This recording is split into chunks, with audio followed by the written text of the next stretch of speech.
The 2025 Portuguese Motorcycle Grand Prix is done and dusted, and that fight for the bronze medal in the championship is slowly but surely getting to a conclusion, coming to the last round in Valencia. But then again, without further ado, here are my 5 verdicts on the Portuguese GP.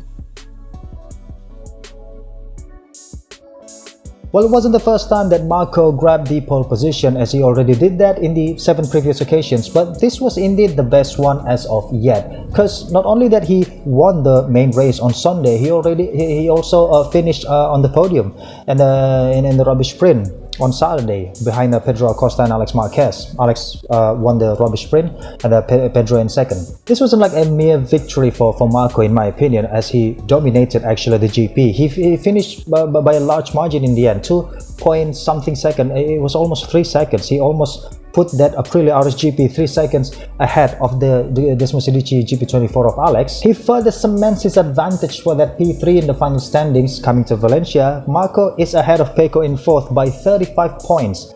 And in one single weekend in MotoGP nowadays, you're getting 37 points at max. So by being 35 points ahead of Pecco, if Pecco really won to finish in that P3 in the finals championship, he will need to win both the rubbish sprint as well as in the main race in Valencia, and he will need Marco to for some reason retire or doesn't even participate in both occasions, which is very unlikely. So I guess that P3 in the championship is already sealed, done and dusted, and it belongs to Marco Bezzecchi and the Aprilia, and he clearly deserves it. And this is a huge thing for Aprilia, as they have never in their long history in the Grand Prix motorcycle racing, not even once that they put a rider of theirs inside top 3 in the championship. Alex Espargaro 3 years ago almost did that, but he failed. Near the end, he just flopped. His results in the last 5 to 6 races was just so bad that he eventually lost that 3rd in the championship. So this is really a huge thing for Aprilia to finally be able to put their rider inside the top 3 in the final championship, despite in the terms of the manufacturer standing, it is just so far behind Ducati. So yeah, Massimo Rivola, I guess, is not just babbling when he said that he can bring the fight. The Aprilia now can bring the fight to Ducati. It's surely over now for Pedro's chances of getting P3 in the final classification, as he's now like 38 points back from Marco. Surely it's over now, but he's only 3 points adrift from Pecco Bagnaia in 4th. And with Pecco's recent trend, yes, I'm calling it a trend, with Pecco's recent trend of 4 consecutive retirements on Sundays, I think it's clearly that Pedro is the favorite one, coming to Valencia for that 4th in the standings to finish 4th by the end of 2025. And this is going to really add salt to injury for Pecco, knowing that he won 2 Grand Prix this season, and Pedro still hasn't won a single thing, not even rubbish sprint that Pedro has won. So this is really hurting Pecco, in my opinion. And coming to Valencia, Pecco, we know that Pecco was usually good at Valencia.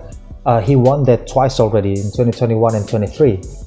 But yeah, this season, every time we arrive at the circuit and that we thought that, okay, this is quote-unquote Pecco's circuit, he's been winning there for the past 3 years, 2 years, and he flopped, like in Mugello and Assen and whatever circuit it is. And now Valencia, the Ricardo Tomo circuit, I don't see anything different really.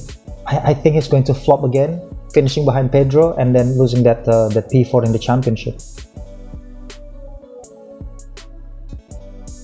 So it still feels weird to me that the Ducati Lenovo team picked Nico Bulega to replace Marc instead of Alex. Alex doing a very good job. He's doing a very good job, yet why wouldn't they, the factory Ducati team, put Alex in place of Marc in this last 4 races when Marc was declared unfit for the rest of the season? Alex has already sealed the runner-up spot in the championship. He has already helped Gresini team to seal 2nd place as well in the team's championship, and plus I think a satellite team is a more proper learning curve for Nico Bulega in his preparations to move to MotoGP in potentially 2027. Why put Nico in that pressure cooker place of the Ducati Lenovo team? It is a factory team, and you need to immediately perform. Why put him in that kind of situation? He did finish P15, but he crashed in the sprint. So I think it is more suitable for Ducati to put Nico to replace Alex at Gresini, and then put Alex to the factory team alongside Pecco Bagnaia. And look, I mean, look at it. The factory Ducati, as Alex kept scoring podiums and wins, the factory Ducati without Marc, they're just an absolute clown. An absolute joke this weekend. Apart from 2 weeks ago, when Pecco was suddenly remember how to ride the bike again, getting pole position and winning the rubbish sprint, and then to get a technical failure, a deflated tire, rear tire, and had to retire in the main race. Apart from those, this weekend the factory Ducati was an absolute joke. So I still can't fathom how Ducati factory isn't putting Alex in that seat. I don't think there's any reason for Gresini to hold Alex, not to replace his big brother in the last 2 races, knowing that, again, as I said, they've already locked second in the team's championship. What more would they chase? It's just unfathomable.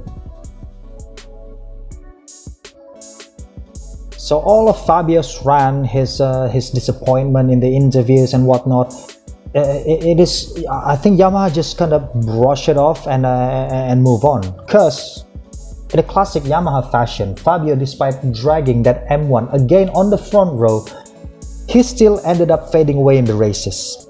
He lost contact to the podium places and even to the top 5. He only a P6 for him. 2 seconds back from Brad Binder. Brad Binder, who started P14. Brad started 14th on the grid and he finished 5th. Ahead of Fabio, who started the race 3rd. What is actually going on inside Yamaha? They're just getting absolutely nowhere. The Fivor isn't getting nowhere. The current M1 is getting nowhere. How could Fabio be this patient? It's just beyond me, I guess. And not to mention the other Yamahas. I mean, Jack really did put that M1 P8 on the grid in this Portimao round. But the other guys, Miguel Oliveira, he was outside of the top 15 on the grid. Alex Rins, he was outside of top 15 on the grid. So it's just, what is Yamaha doing right now? Why is it only Fabio who can kind of tame a little bit that bike, even though he's still fading away in the races?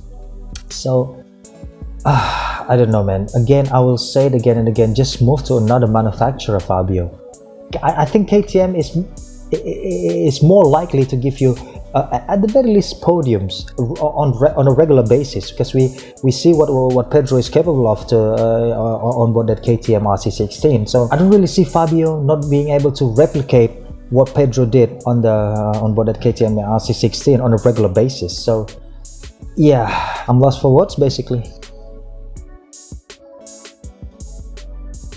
So based on what Firmin did in the race, storming from P11 to P4, 12 seconds back from Marco by the finish line, I think it's fair to say that his poor Q2 performance kinda extinguished every chances he had on getting on the podium. At the very least 3rd place. I think with this kind of performance, he could ended up on the podium had he not messed it up in the Q2 session. So yeah, I think it is something that Firmin needs to fix coming to 2026. This is well, I mean, this is his rookie year. He is already the rookie of the year. That title is already safe and secure. And it's actually been a trend for Firmin in the past few races, except for Mandalika, where he started on the front row. But other than Mandalika, he started like what, 7th, 6th, 15th, 10th. So yeah, the qualifying performance is something that Firmin really needs to fix coming to 2026, because I can't really see him not being a top 5 contender for next year on a regular basis. This year he's just a rookie, yeah, it is understandable, but next year on board the I think he's going to ride the GP25 next year. GP26 will be ridden by Alex next year. So Fairman will ride the GP25, and it's not an easy bike to tame, but we'll have to see how Fairman will go with the GP25. It's going to be really interesting, and to kind of also prove to most people that that GP25 really is a beast, and it's really difficult to tame. So yeah, I think that's it I can talk about for this Portuguese GP. It is so different from World Superbike, where the races are kind of close most of the time this time around, and for the past few Portuguese GPs, it's just producing boring races. So yeah, that's the characteristic of the Portimao for Grand Prix bikes, not necessarily for the mass production bikes. So yeah, make sure to leave your thoughts in the comment section below, like and subscribe for more, and until we meet again,